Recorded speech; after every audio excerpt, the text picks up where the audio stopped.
আরিফুল হক সাহেব এই নগরের দুইবার মেয়র ছিলেন এবং বিএনপির প্রতিনিধি হিসেবে মেয়র ছিলেন।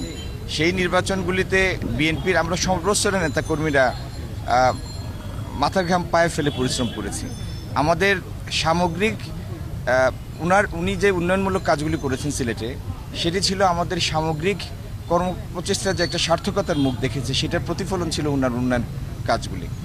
তো সিলেট সিটি কর্পোরেশনের দীর্ঘদিনের মেয়র, তার আগে কাউন্সিলর, তার আগে দীর্ঘদিনের রাজনৈতিক কেরিয়ার, এই সমস্ত মিলে সিলেট এই নগরের জন্য ইনি একজন অত্যন্ত দ্রষ্টব্য মানুষ।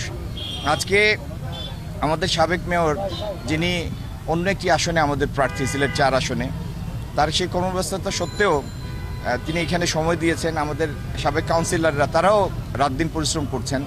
তো তার এই আজকের প্রচারণা আমাদের সামগ্রিক প্রচারণার মধ্যে একটি নতুন মাত্রা যোগ করবে অবশ্যই।